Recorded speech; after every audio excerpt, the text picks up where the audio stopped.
ఈరోజు మన స్వర్గీయ నందమూరి తారక రామారావు గారి వర్ధంతి రోజున మన ప్రియతమ నాయకుడు మన ఎమ్మెల్యే గుడ్డ రాజశేఖర రెడ్డి గారి ఆదేశాల మేరకు అలాగే అన్నరపు శేషిరెడ్డి అన్న గారి ఆధ్వర్యంలో ఈరోజు ఎన్టీఆర్ గారిని స్మరించుకోవడం జరిగింది. రామారావు అంటే సినీ రంగంలో కానీ రాజకీయ రంగంలో కానీ ఎన్నో అద్భుతాలు సృష్టించిన వ్యక్తి.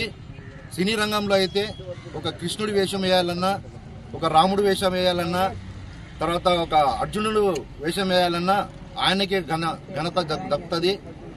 ఆయనే సాటి.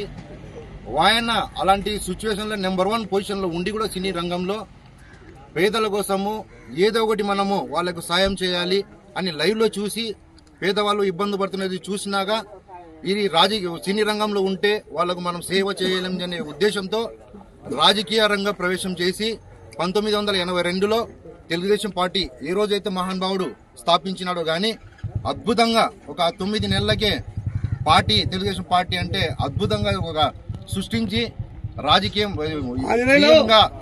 9 నెలలను చేపట్టడం జరిగింది. ఈ పేదలు పడుతున్న కష్టాలు చూసి అప్పుడే సంక్షేమాలని పెట్టే ఇప్పుడు ఎన్నో పథకాలు గతంలోనే ఎన్టీ రామారావు గారు పెట్టినారు.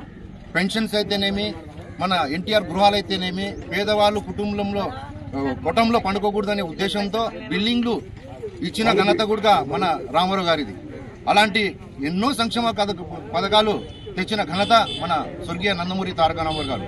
ఇప్పుడు మనం ప్రజెంట్ లైవ్ లో చూస్తున్నాం.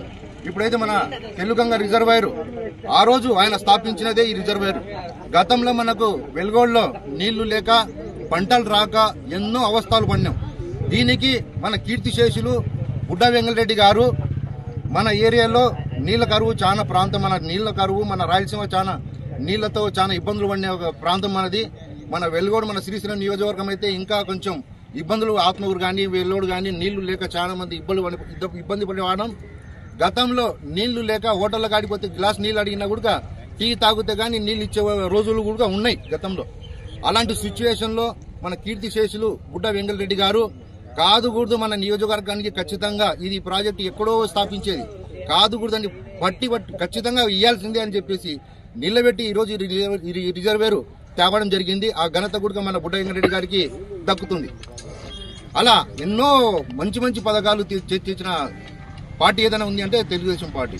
కాబట్టి ఆయనకు మనం ఈరోజు ఇట్లా గుర్తు చేసుకుంటూ మన ఎమ్మెల్యే గారిని ఆయనకు మరొకసారి కృతజ్ఞతలు తెలియజేసుకుంటూ ఈ అవకాశం ఇచ్చిన మీకు అందరికీ పేరున ధన్యవాదాలు.